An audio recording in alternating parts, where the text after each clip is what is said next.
You good, right? A little bit, but it's all good. Peace and love, family. Welcome to another Read Book Club discussion. Tonight we are discussing our read, The Hidden Cost of Being African American: How Wealth Perpetuates Inequality by Thomas Shapiro. And family, look, if you don't have the book or if you did not read the chapters, still join the discussion. I'm telling you, you'll learn so much. Just like even if you don't have the book, even if you or you have it and you haven't read it, still, tune into these discussions because they are extremely informative and extremely powerful. I am your host. I'm your sister, Dr. Oya Ma'at, and I have with me my brothers, Brother T and Brother Everett. But so, Brother T, go ahead and introduce yourself to the listening audience. Hey, family, how you doing? Once again, thanks for allowing me to be on your platform. I'm Dr. Ma'at for this great book reading of The Hidden Cost of Being African American. I'm Brother T.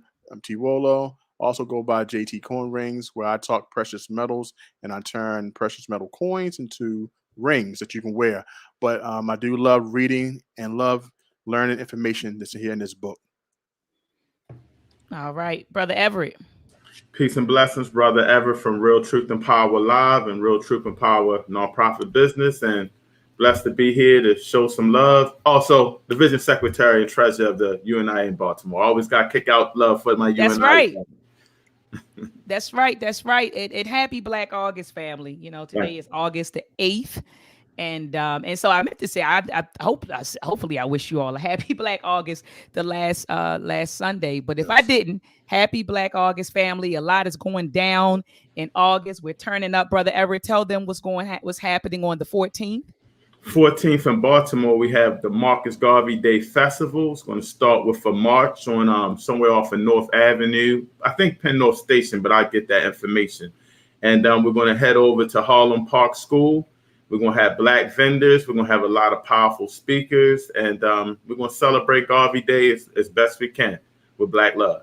Absolutely. And shout out to the Melanated Cafe, his organization for Black August. They have a bunch of things scheduled, family. Movie showings. They're going to be taking a pilgrimage to Virginia to go to one of the rebellion sites. Mm-hmm. And so that organization, they're doing a lot of big things. And so check out the Melanated Cafe. He's on Instagram. Check them out. They have a lot of things going on. Also, family, check out Baba Imhotep, PLM, Pan-African Liberation Movement.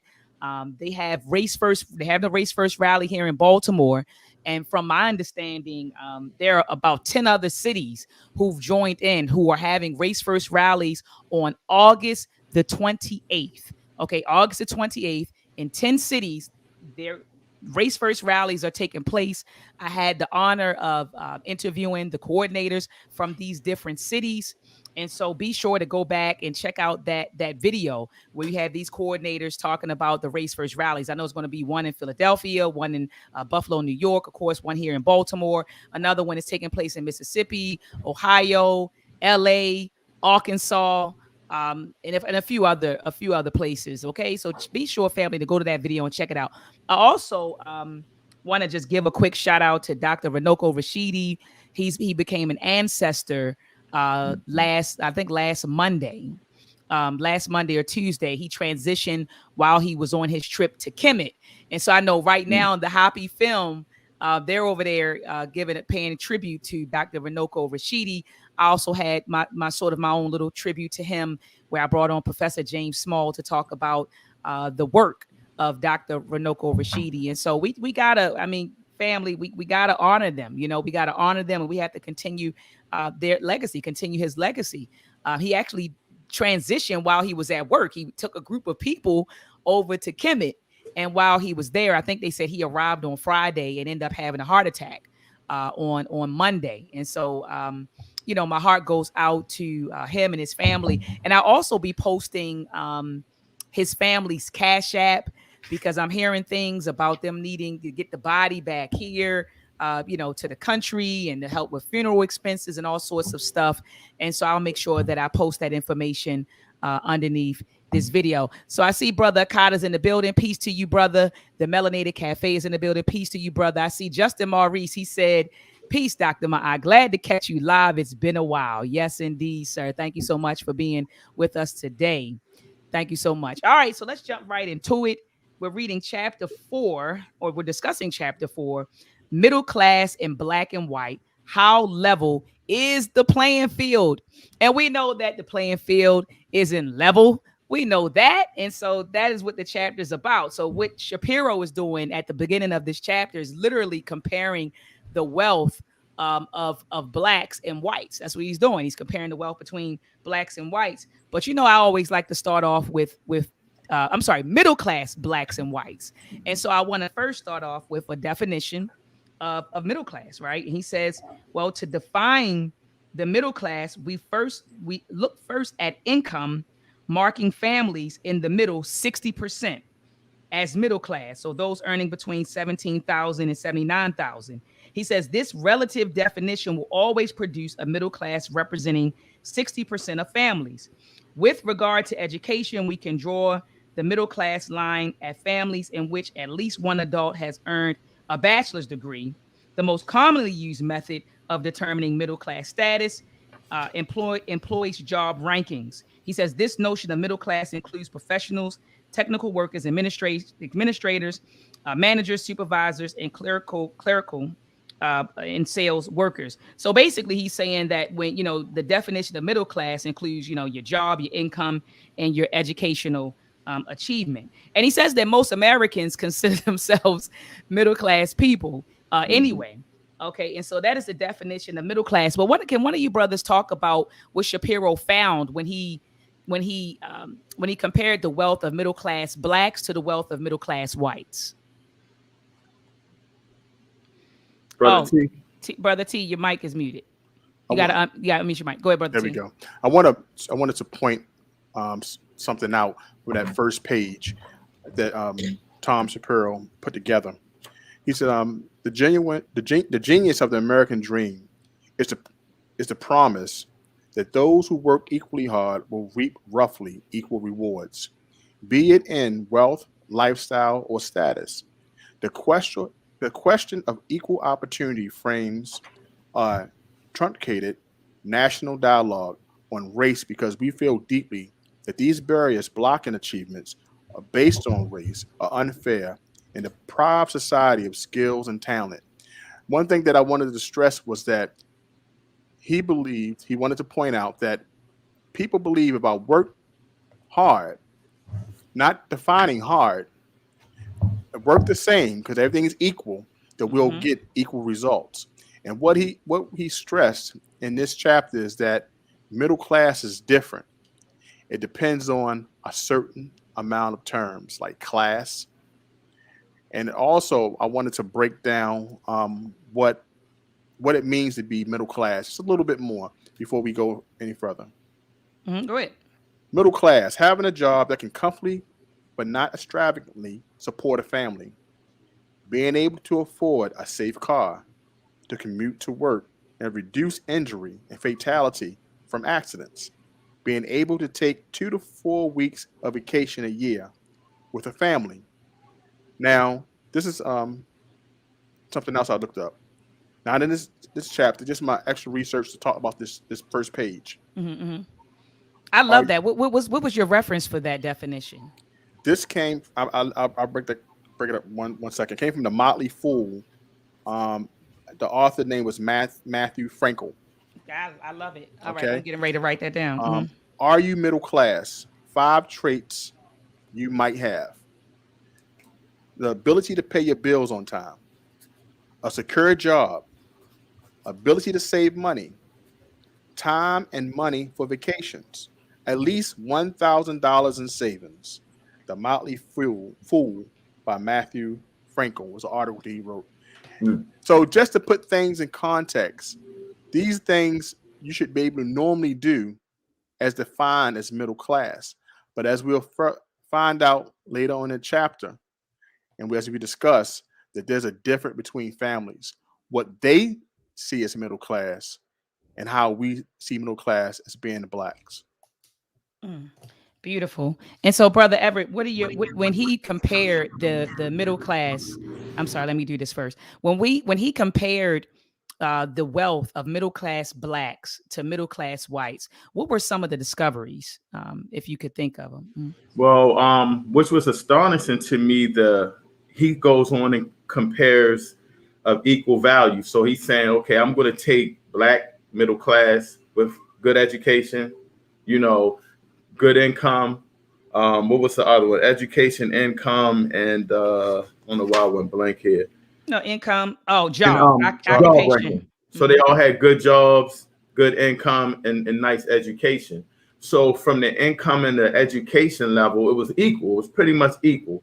But he was trying to figure out, he wanted to prove that doesn't define the separation. You know, it's something else there. So what we wind up going, he goes into interviewing a few families and showing some charts. One of the things that really stood out was the fact that we all made the same income. All these people went to schools, but the white middle class had higher net income. And the reason was they had more assets. They didn't have a lot of student loans they had to pay. And as we went through all the other chapters, the most important thing was it was a lot of inheritance given to give them the advantage. And I thought that was really crucial, especially most of the times the black middle class families, they had student loans they had to pay. Not to go too forward, but one family, I think they had to use the 401k, use all of that up. And they had probably more income as far as money in a home than the white family. In fact, one white family, the father was laid off for work, but the net assets, the white family had more because the home was paid for. They didn't have student loans. They didn't have all of those bills. So when Brother T was talking about when he went to define middle class, a lot of times we think we're middle class because we make a certain amount of income. We're on our own. For example, me, I went through there like I'm middle class. I'm an entrepreneur, but I don't have time to take a vacation right now. So I guess I'm not middle class. I got to work. Somebody calls out, I got to work. So it's a little different when we start talking about middle class and we break it down. And I really got into the fact that he was comparing those families. That was real powerful. Absolutely. And not just what you sparked, you really sparked this idea. And I just want to share my screen really quickly. You said that, when we were comparing middle class whites to middle class blacks, and in terms of their college degrees, you would think that, people who are equally educated, right, should have the same amount of wealth. But you see here, this was an article from the Wall Street Journal that was just published. Look at this, August the 7th. And it says college was supposed to close the wealth gap for Black Americans, but the opposite happened, right? The opposite happened. And, it goes on to say Black millennials thought college would help them get ahead. Instead, it is setting them back. And so all of this is doing, Brother Everett, is giving credence to what you just said, that, when we're looking at these charts and we're comparing the wealth between middle class whites and middle class blacks as it relates to education, we see that it's not, the education isn't helping us, and it's not helping us close the racial wealth gap. Not that it's not helping Black families, progress, but it's not helping to close the racial wealth gap. It says the median net worth of households with Black college graduates in their 30s has plunged over the past 3 decades to less than 1/10 the net worth of their white counterparts, according to the Wall Street Journal analysis. And just like you said, Brother Everett, that's because we don't have parents paying for us to go to college. Typically in the Black community, you got to figure it out. you got to either get college loans. Your parents would say, hey, look, and I've had conversations with my peers and other people. Your parents would say, look, I'll provide you with, some food, clothing, and shelter, whatever. But you on your own when it comes to college. You're going to figure this thing out. Right. So a lot of us took out loans. I went to the military. I give thanks that my mother was able to provide me, again, with food, clothing, and shelter. So I was good with that. But I went into the military to take advantage of the Montgomery GI Bill to pay for college, and I applied for scholarships and things of that nature. But, a lot of folks, are in debt, and so, like you said, Brother Everett, we don't have that leisure. And so we see that when we're comparing the wealth. I'm looking at the chart on page on page 91, the educational middle class. And you see here that it says that, the median net worth for whites who have an education is $111,000. $56,000.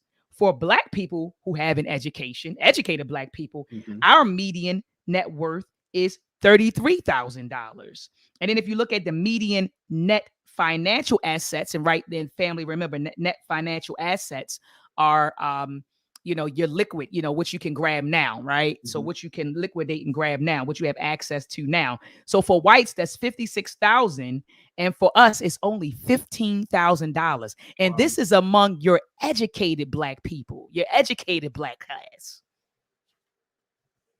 Yes. And and one thing I do want to add before I pass the mic, I'm looking at the top of page 92, and I wrote powerful, but this is my fear. So in this paragraph at the top of page 92, he talks about how it's hard for black people to secure their middle class status. So you could be a family that over the generations reach the middle class status, but it's harder for black families to maintain their middle class status than it is their white than our white counterparts. So that's always been, because think about it, as soon as somebody leaves a job in a black household, our comfort, all of that's going to, our you see a decrease in our lifestyle. But with the Yes. white folks, like you said, brother Everett, earlier, you said the guy lost his job, but they were still, the white dude lost his job, but they were still able to live a middle class lifestyle in spite of that, because they had assets in their family and they also had parental welfare. Yeah, I think that net asset is something that's very crucial. He talks about it throughout the book. When we think about our wealth, we think about our jobs, and we think about our income that we make. We don't subtract the bills, the college tuition, and things of that nature. So when he compares, which on 92, when he starts talking about the Conways and the Barzaks, and I get mixed up because Conway seems like they'd be the black family by the name, kind of confused, but Conway's the white family. They kind of was struggling. They wasn't making a lot of income. They still had the house and everything because of inheritance. But when they came down to breaking down the net asset worth, the black family, once they subtracted the student loans and everything, they probably had a net worth of $10,000. But the other family, no student loans, the house was able to get pretty much, a hookup with through inheritance. So that net asset is crucial. I think that's a very foundation of the book that he's trying to stress, that I think black people need to look at. When we start talking about net assets, we're not just talking about how much money you're making. That doesn't empower you. What empowers you is not having a lot of bills, having a lot of assets, and being able to leave something for your family. Ashe. And family, thank you. I see some folks just joined us. Family, we're talking about the hidden cost of being African American, how wealth perpetuates inequality, by Thomas Shapiro. If you don't have the book, if you haven't read the chapter, still stay back, kick it with us, and listen to the discussion, because again, you're going to learn some things. I'm telling you, this book is really eye-opening. All right. So you mentioned the Conways and you mentioned the Barzaks. Go ahead, Brother T. Yeah. Before we go further, because I think Tom Shapiro put something in place that we have to pay attention to before we go, to really understand the difference between middle class families. Okay, on page 88, he states about wealth distribution, right? He says wealth distribution is more unequal than income distribution. Mm-hmm. Okay. One thing he put down, he introduced wealth increases dramatically as one moves up the class ladder. Wealth matters for class, and class matters for wealth. So you understand that this families that have the money, it becomes, as we talked about before, a culture. You have a certain mindset when you're in a family, not from a working class that we may work, but a upper class. As we thought about the 80s, because he said from the 60s to the 80s, this class was created. We think about in 1984 when a popular show came on called The Cosby Show. Come on, talk about it. It talks about a certain way people moved in the upper echelon. But when we break down class, this is even studied in psychology.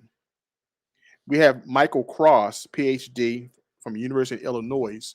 When I was going further into it, he says it suggests that the context we grow up in and are socialized in are an important part of what how we shape ourselves.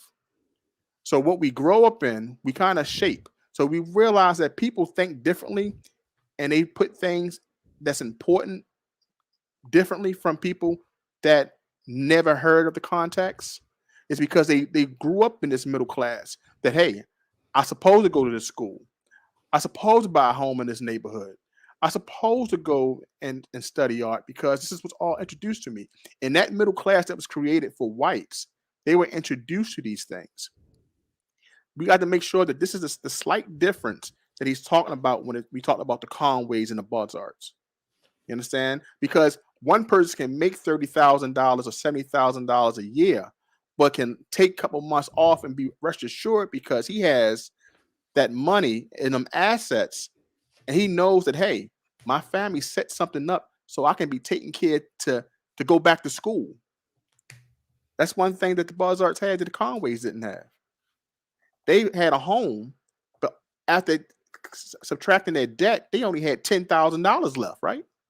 Facts. One person had 95,000 and in promise of more money because he understood the culture of that family. Allowed him to go back to school to take another profession as a teacher and not care about his house being taken away from him. And also, they rest assured that their family is going to be taken care of. These are things we got to understand. The class, which was mentioned on page 88.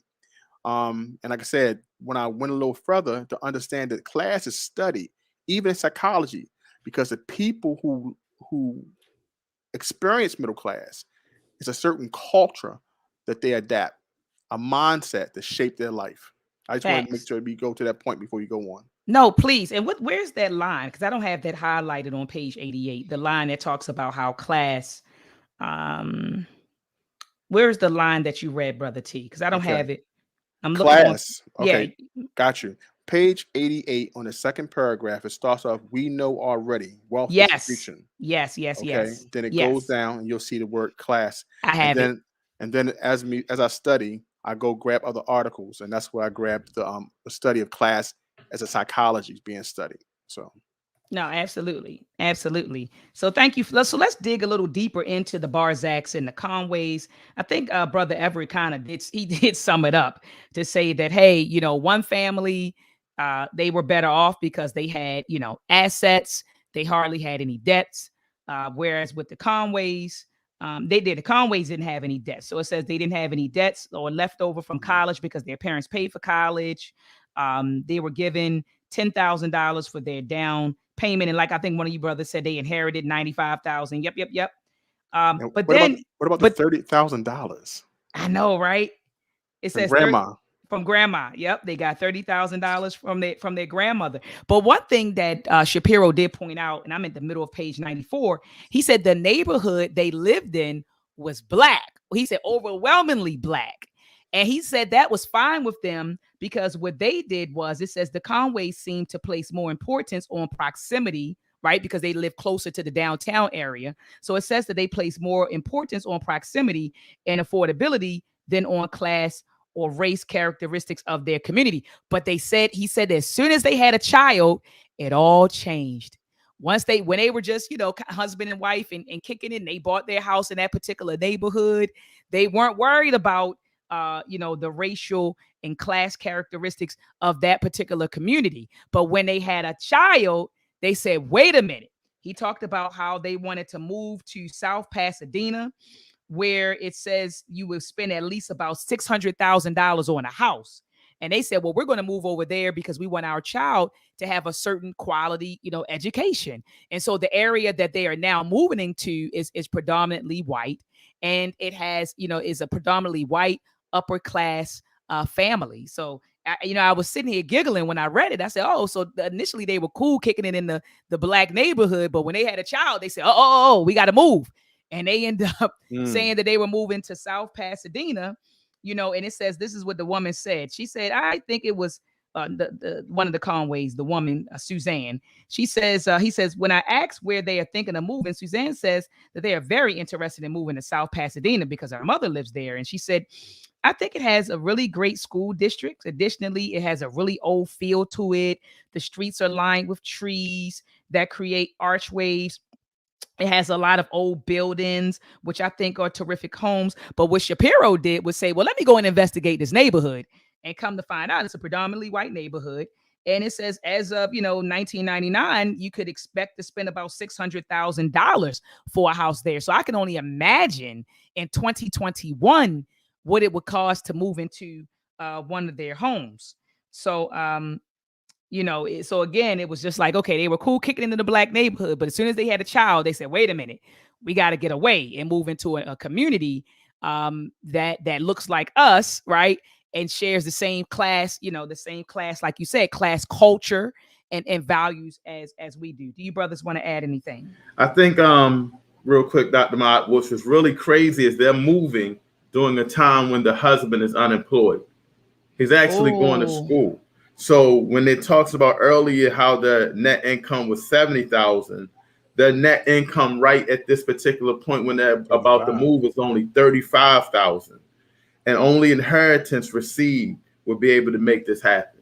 So that's just real important that he stresses how they're just set up to succeed more than the Barzaks, who they don't have any. They use up the 401k. They'll have a net of 10,000 with both parents working. This family with one person unemployed has double that net worth of a family of two working members, and they're about to move into a better community with a $600,000 home. So that means a lot when you're unemployed and can do that. That speaks about wealth and inheritance and that financial gap and the advantages they have compared to the disadvantages we have. Absolutely. And I wanted to move into page 96. Oh, Brother T, did you want to add something before I moved along? No, I'm glad he mentioned that, because it just, when I was reading along, it said about when Shapiro or one of the interviewers asked a question about how do they feel from moving from Jefferson Park to Pasadena. They avoided the question and said, well, Pasadena has beautiful architecture. because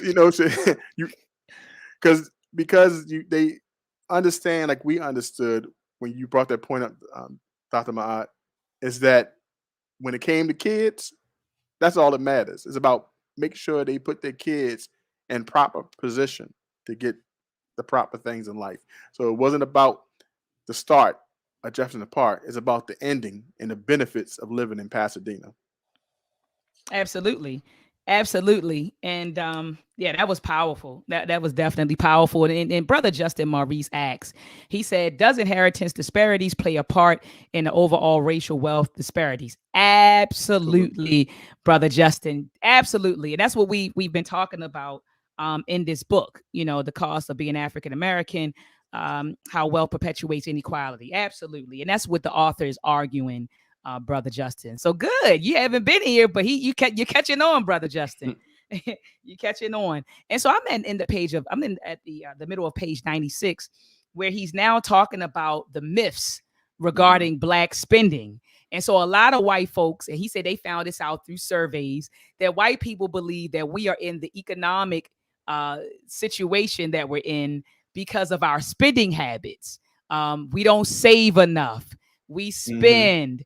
And so he said when, an economist actually reviewed a small number of studies on savings by race and said, well, we find no evidence that African Americans have a lower savings rate than whites, and then another economist said, it will examine saving rates and wealth accumulation amongst wealth and Black families. And they looked at it over a 10-year period. And they said they found that the racial wealth gap would have narrowed had the share of income that African Americans devoted to savings been as high as whites. It says, importantly, however, much of this difference is attributable to the fact that savings rates rise with income. So whites can save at a higher rate than we can because they have more income than we do. And so, I love that Shapiro put that in there, because you'll hear a lot of things like, oh, Black people don't have money because of our values. We rather go buy Jordans instead of investing in the stock market, or we don't have money. So, or we look at how we spend our money. And so they would say that contributes to our economic condition in comparison to white folks. But Shapiro has totally killed that argument. Did anyone want to add to that? One of the things I like about this page in 96, I was introduced to this book by Dalton Conley. It's called Being Black, Living in the Red. And this sums up this whole chapter. You know, being black, living in red, how we can live in this existence and have all this debt, and just like this black or the white middle class family is allowed to move from one neighborhood to the next in order to receive assets, benefits of family members, all in their one existence. And as we truck along and try to live this American dream, this title of this book kind of summed it up: "Being Black, Living in the Red" by Dalton Conley. That's on the bottom of page 96 that he mentions this book. And one of the questions of this book that I think that we can look to answer: why does the wealth gap exist and persist over above income differences? And the second question of this book was: does the wealth gap explain racial differences? And that's what the brother just mentioned a few minutes ago. And that's two of the questions that this book that Tom Shapiro mentioned from Dalton Conley. So I think that's pretty interesting, and it sums up what we read so far. Absolutely. And I see on page 97, he moves the conversation. Well, he not really moved the conversation, but he really emphasizes. He says the racial wealth gap really is about class, not race. It's really about class, right? Because you're perpetuating these classes that have been structured. They're Mhm. perpetuating, their wealth, right? And so he said it's really about class and not race. And he starts talking about parental resource capacities, right? The position, it says parental class positions and historical or historic inequalities. And so I want to just take a moment out just to share my screen again. So I looked at this and I sent this to you, brothers, earlier this week. When you talk about parental resource capacities and parental class positions, Mark Zuckerberg, right? I think he's a billionaire now. Everyone knows him. He owns Facebook, but he didn't just pop out of the thin air as a billionaire, right? It said Mark Zuckerberg's dad said he could go to Harvard, and we know how much money it costs to go to Harvard. He could go to Harvard or have a McDonald's franchise. Who does that, Brother T? What parent do you know? It typically, I'm talking about the average Black American, and say, look, T, look, man, I'm going to either send you to Johns Hopkins or I'm gonna buy one of those checker franchises for you in Baltimore City, right? It doesn't. The average Black person doesn't experience anything like this. And so Mark Zuckerberg was already set up to win when he was in his dormitory and he was creating the social network for college students. He had parents who had money who could help his idea come into fruition. He didn't have to get business loans and all of that crap that we got to go through. He had a dad that, hey, Pops, look, this is my idea. This is what I've been working on. Could you help me? Can you invest in this? And boom, he blew up. This is also an article you sent me, T, that I read. A self-made success. Let's kill that myth. And so here you had someone who's worth a few $1 million who confessed and said, I'm not self-made. Like, we got to stop running that narrative in America that we're self-made, because we've had a lot of parental wealth given to us, or parental welfare. So brothers, do you want to expound on that? Well, Dr. Mott, he talked a little bit about it in the last chapter, but at the bottom of 97, among Black and white upper middle class families, whites are 1.5 times likely as Blacks to call upon parents with head starts. And he even talks about how Black people with less finances are usually giving money away for friends. But more importantly, he goes into saying that, again, like he stated in, I think, chapter 3, that white parents are pretty much giving head starts, while Black parents are depending on their kids as they get older. And I think that's very crucial as we start to think, like, as we get older, white parents are probably, they're okay. The only time he was talking about how the white kids help their parents out by helping them move. Maybe as they get older, they assist them, but not really financially. As Black kids, as they're getting older, they're providing financial help for their parents. And that's something really heavy to think about. That's a big difference right there. Not alone do they get startup assistance from their parents, they're not even looking forward to helping their parents out. So their parents are really handling money. What goes to, when they talk about the education part of it that defines middle class, that's something that's very important. I wonder if they're learning and talking about this in their school systems, that economic part value of it, because it's traditionally going through their families as opposed to us and what we're teaching. I think that's very important, that we got to maybe change our mindset and start educating our kids on, hey, even if we messed up, hey, I need you to start doing this and setting aside this and preparing them. I think that's an educational piece that we had in our community that's no longer there, that we don't talk about. Good point. Yeah, very good point. And I see how Shapiro, and I'm on page 99, how he didn't want to attribute Black people helping their family members and friends and parents, and he didn't want to attribute that to culture. He was saying, he said cultural explanations offer only feeble rationalizations for what look like highly divergent and structured circumstances. He says, so too, one needs to be wary of superficial cultural explanations concerning given behavior. I would argue that. I understand it, because at the top of page 101, he says needs, resources, and expectations are critical, and we do not need to open the door solely to interpretations like cultural differences and family support. So I was glad that he cleaned it up, because when he said it, and he's like, oh no, we can't attribute that to culture. Like, I don't want to just leave it there. I said, wait a minute. I hope that he understands that Black people are very communal. We come from the idea it takes a village to raise a child. We come from a communal legacy. That's a communal culture. So that is African culture. Even though I know some people watch, oh, Dr. Mott, we're African Americans. No, we're Africans in America. And when we were kidnapped and we were brought here and shipped around the world, we brought with us our culture. And our culture was very communal. And so we can't just say, oh, well, I don't want to chuck that up to culture.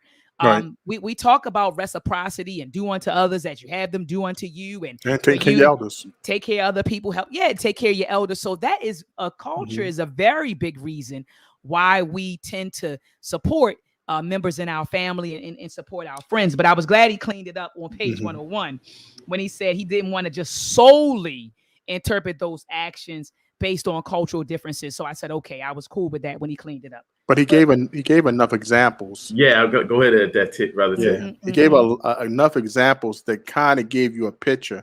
But I'm glad you mentioned that, Dr. Ma'at, because it tells you the nature of what we are, of helping out our family members out. How he looked at it, I believe, and it's based off of a family, a Black family, not having those resources, those assets, but they given all they could to their kids, and at the time they don't have nothing left. As an elder, the family has to take care to assist. But the examples that he gave was the Bank of Kevin. Right. Yes. Kevin just could not say no. Kevin helped everybody, no matter if they can pay him back or not. But the Bank of Kevin had the resources. You know what I'm saying? So under this, I wanted to be clear. Was that family Black or white? They were Black. They were Black. They were Black. Yeah. Yeah. Right. So the wife always complained, but he just thought it was the thing to do is to assist. He had to help, and sometimes that's just the nature of the person in our family that's doing well. They have to help. I think about my family as well. My aunts and uncles send money to Liberia all the time, no matter who calls, no matter what happens. And all they do is say, you know what, I just got finished sending some money to Liberia. But everyone calls you because you know why? Because you don't turn the faucet off. You know, so it's just in the nature of some people to continue to give. So when I read that, I was thinking about the Bank of Kevin. Brother Everett, you have some more to add to that? Yeah, I was going to go into the Bank of Kevin because, like you said, Dr. Ma, that's a perfect example of culturally not agreeing with that first statement. He kind of did clean it up because our cultural disadvantage is so hard that when we come up, we like, I got to bring somebody up with me because somebody somewhere down the line helped us out somehow. That's right. And then it may not have been money, just might have just been a sign of advice. And most times the advice is when you get there, help somebody else out. That's us culturally. So because we're so disadvantaged, we have to help out. We feel it's an Good point. obligation to our own detriment sometimes of moving forward with our finances. And he was like, he said, I think he was not just helping out family, he was helping out the community. And he said came to the point where, he decided that they're not even going to look when they loan it, they don't even expect to get it back. If they do, so be it, but they don't. But they felt it was like a obligation, and that's culturally right there. Absolutely. Hands down. That's culturally. I'm on page 101 now, in the middle where he's moving into this section, possessive advantage. And he talks about how, most white Americans, as he says right here, favor the principle of equality, but oppose court-ordered, administrative, regulatory, or federally mandated solutions. Poll data and survey research revealed that Americans, at least on record, have adopted the principle of racial equality. He says, as we know all too well, principles often differ from practice, and high levels of racial inequality endure in all arenas, both public and private.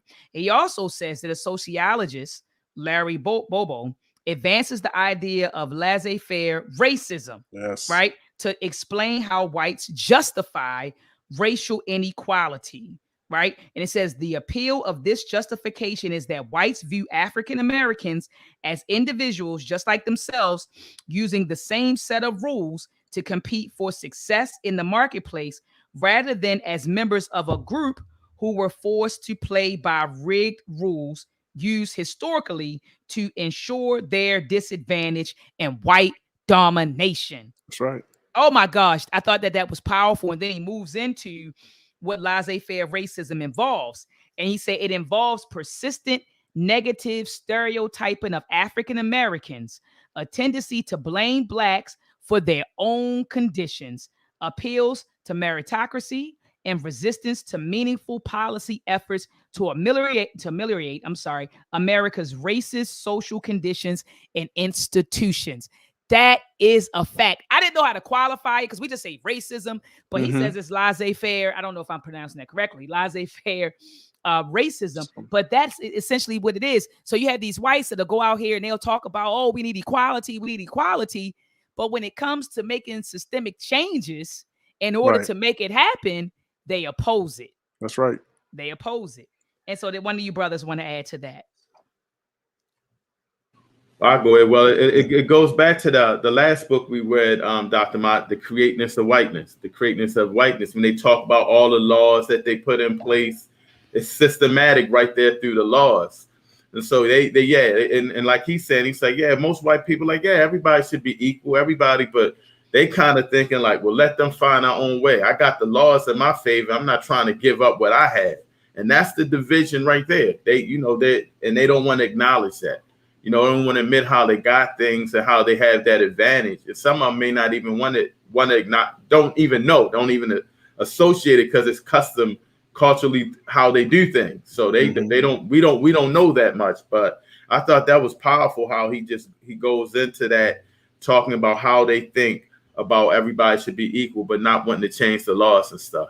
That's the creation of whiteness right there. Yeah, most definitely. That point right there. The government is formally race neutral and committed to anti-discrimination, and most white Americans prefer a more volitional and cultural, opposed to inherent and biological. I have to break that down because that's true. When I look at volitional, it says relating to the use of one's will, meaning that, hey, you can get out of this your own self. Yep. Not understand that it's inherent, meaning the person is stuck in, meaning because of what's been happening over the years and of the racism and Jim Crow and all the things that happened to us, that we are stuck in a situation. But they look at it as, hey, it's volitional. You should be able to get out of this if you do what I do, because they don't want to admit to what they call the possessive advantage. So this is one of the one thing that kind of broke it down to me for this chapter. No, absolutely. I'm sitting over here. Absolutely, T. Like you said, they'll blame it on our culture. They'll blame it on, oh, they don't have the will to do it. Mm-hmm. Anything but systemic racism. Right. Anything but, and now what they're trying to do is The race now, theory. they're getting rid of the critical race theory. They don't want that taught. They don't want that taught in school. Right. Anything to keep on, perpetuating the mindset. You get what I'm saying? That Mm-hmm. it's not, that they don't have an advantage. It's not about race. And so they want to get rid of critical race theory. Right. So one thing that stuck out to me on page 102, and I have it underlined. I don't know if y'all can see all my scratches, but he says recent surveys have shown repeatedly that nearly every social choice, and I want you to hear this, family, every social choice that white people make about where they live, what schools their children attend, what careers they pursue, and what policies they endorse is shaped by considerations involving race. T, I just want to read that one more time. I just want to read that one more time because I want people to understand this. That when we go out here and we talk about voting and all of this other stuff, and he says this, recent surveys have shown repeatedly that nearly every social choice that white people make about where they live, what schools their children attend, what careers they pursue, and what policies they endorse is shaped by considerations involving race. So white people have a race first mentality. They operate with a race first mentality. They ingrain a race first mentality in their children. So while we are teaching our children to love everybody and to love and lock arms with everybody, Mm-hmm. white folks are like, hold on now. No. They're teaching their children, you got to worry about you first. You got to look out for your interests first, your survival first. And so, family, I thought that was very key here because a lot of our people, when we talk about a race first mentality, you hear a lot of people, I've even heard black people say, is that racist? Dr. Ma'at, listen to you. No, we're supposed to love everybody. And that's that Christianized teaching that we've been given. No, you're supposed to love everybody. You're supposed to do for everybody. No, we're supposed to operate with a race first mentality. Everybody else does it but black folks. We've been socialized to lock arms with everybody instead of putting our needs first. Even with, and yes, I'm going to bring up Joe Biden. I'm going to bring politics into this. Jim Crow Joe. Jim Crow Joe.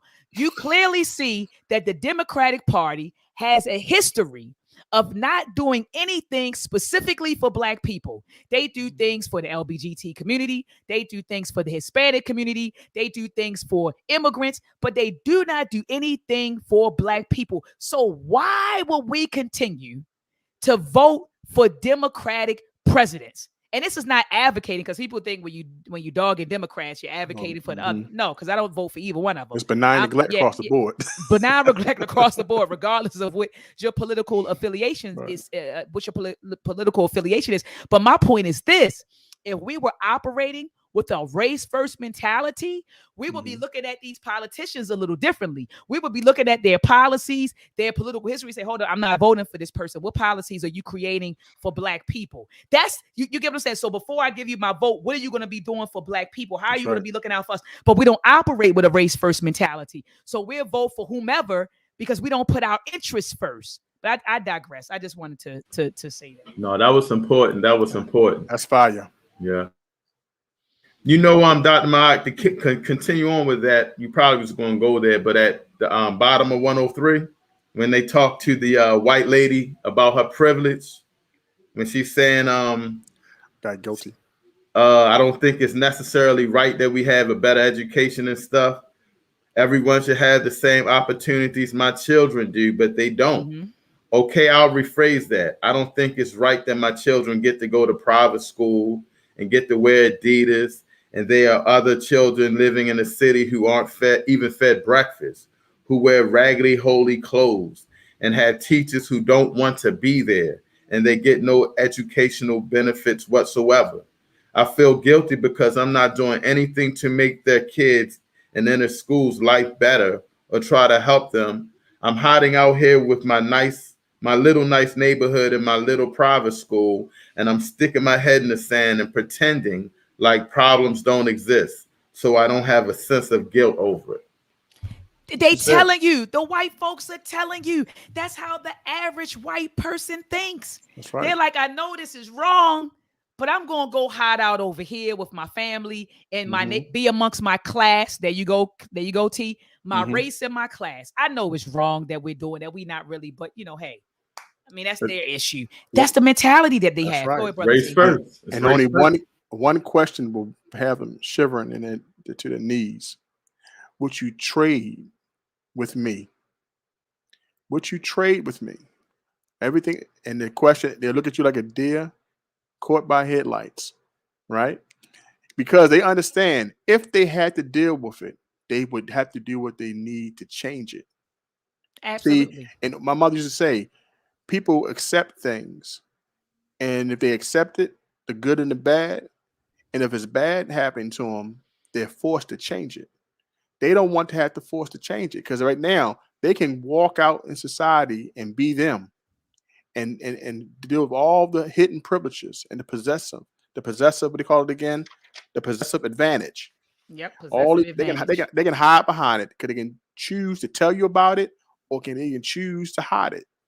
They don't have to. Hey, guess what? You just got to know that I work where you work and I get paid like you get paid. But I got this house over here that I can take off 2 years and just chill.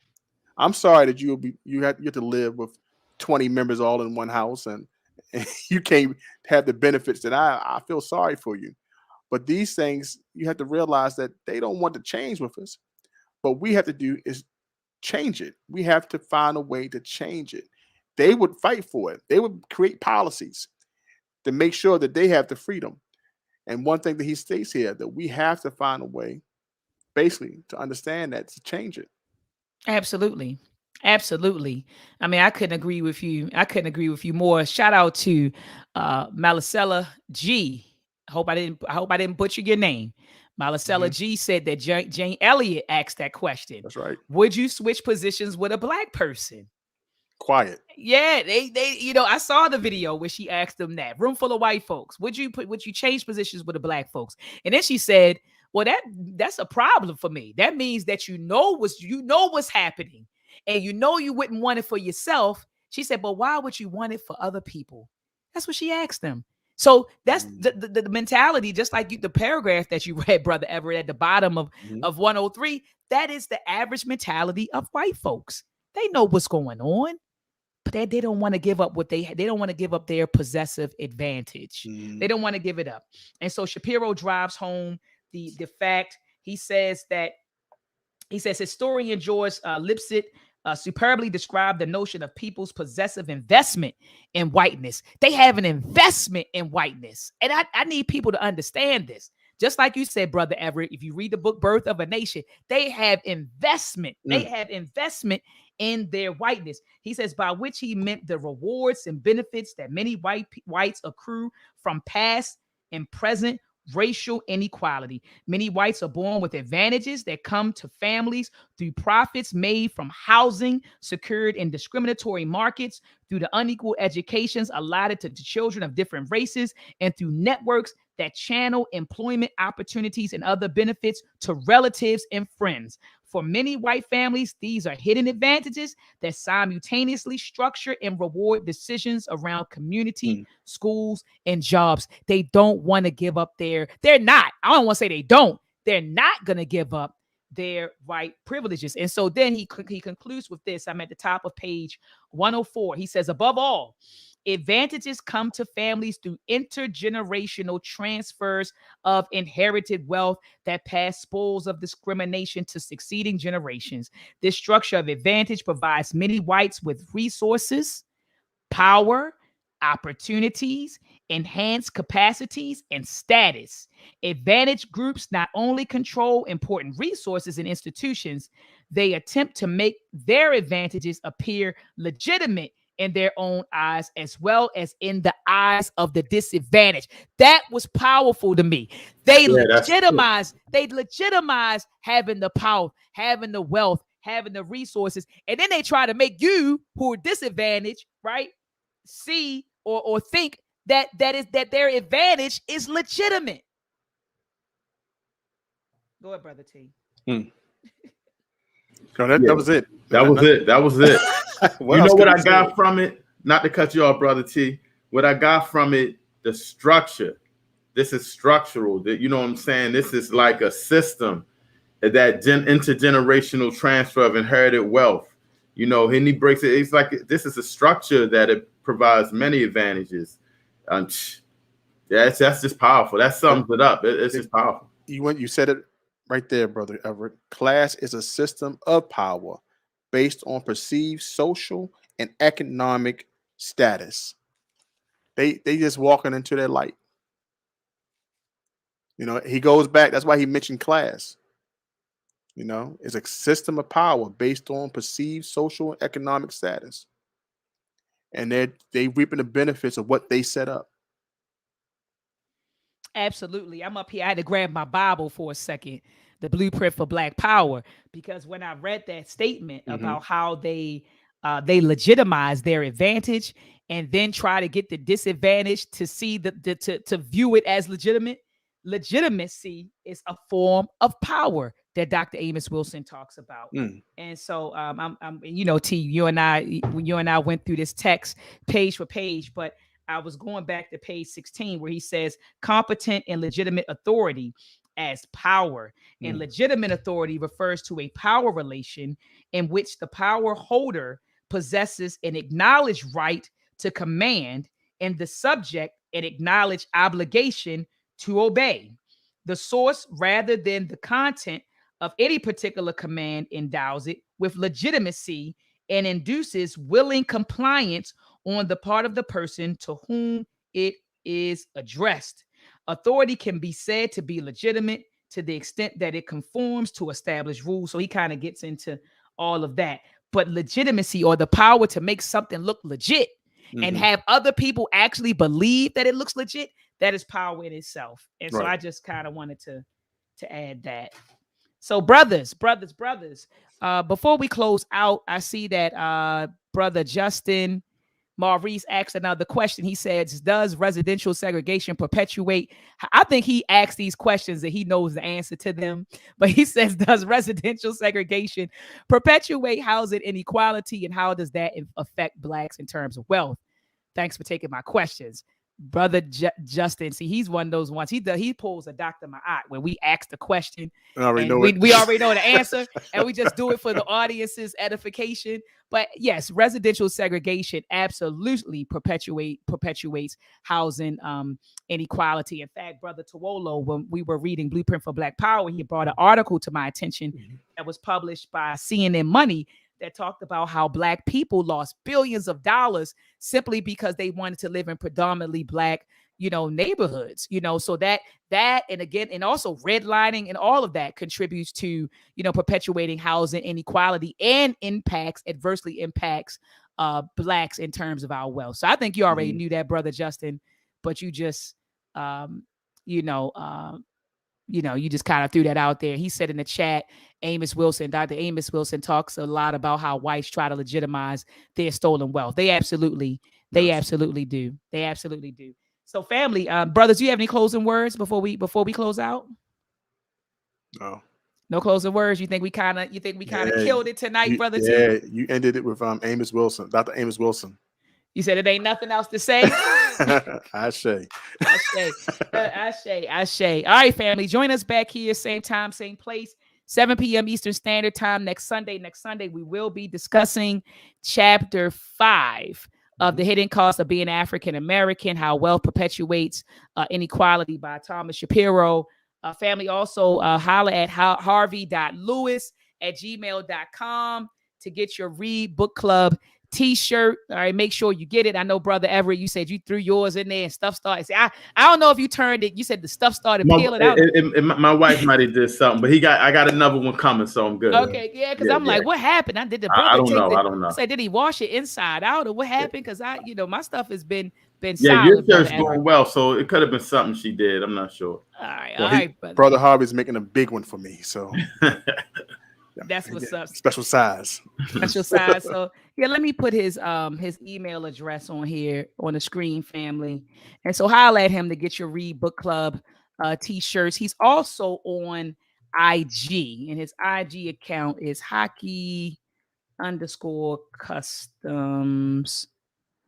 Hockey_customs. So you can also contact him through IG, and I'll also put his contact information. I keep saying I'm gonna do it, and I always forget to do it, but I'll put it in the video description, so you all can reach out directly to him. All right, family, have a beautiful, beautiful week. Please, peace, and Black power.